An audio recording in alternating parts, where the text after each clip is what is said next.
ఒకసారి ఊహించండి, మన ఊరంతా దీపాలతో వెలిగిపోయి డోలు శబ్దం గాలిని కదిలిస్తుంటే ఏం అర్థం? ఆహ్వానం. మన అందరం ఎదురుచూసే అతిథి వస్తున్నాడు, వినాయకుడు. కాని ఆయన రాక వెనుక ఒక గుప్తరహస్యం ఉంది. మనం ఎందుకు ప్రతి సంవత్సరం విగ్రహం చేయించి పూజ చేసి నీటిలో కలిపేస్తామో ఎప్పుడైనా ఆలోచించారా? వినాయకుడి చిన్ననాటి క్యూట్ కథలు వింటే మరీ సరదా.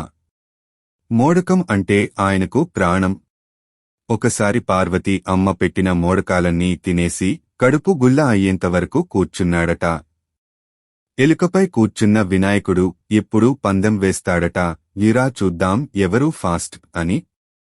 కొన్నిసార్లు పంచతంత్రంలా తెలివితో దేవతలందరినీ ఓడిస్తాడు.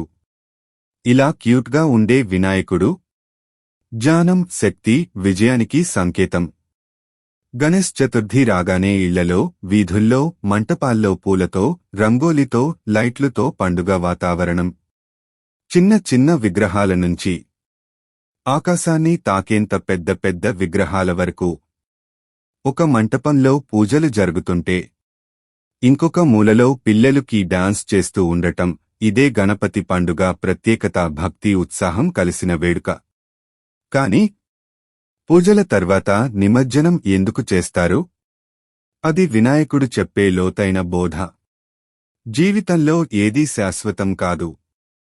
ప్రతి ముగింపు కొత్త ఆరంభమే. విగ్రహం నీటిలో లీనమవుతుంటే మనం కన్నీళ్లు పెట్టుకుంటాం, కాని మనసులో ఒక చిరునవ్వు ఉంటుంది. ఎందుకంటే ఆయన వచ్చే సంవత్సరం మళ్లీ వస్తాడని తెలుసు. వినాయకుడు కేవలం దేవుడు కాదు. ఆయన మన స్నేహితుడు, మన అధ్యాపకుడు, మన కుటుంబంలో తిరిగి వచ్చే అతిథి. ప్రతి గణేశ్ చతుర్థి అంటే ఒక రిమైండర్, సంతోషం పంచుకోవడం, కష్టాలను ఎదుర్కోవడం, అడ్డంకులను తొలగించడం. అందుకే పండుగలో డోలు, డీజే, డాన్స్, పూజ, భక్తి అన్నీ కలిపి ఒకే సందేశం ఇస్తాయి.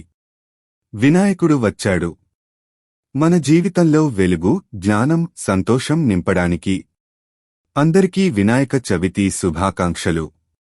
ఒక్కసారిగా అందరం గళం కలుపుదాం. జై బోలో గణేశ్ మహారాజ్ కీ జై. Subscribe now and stay blessed.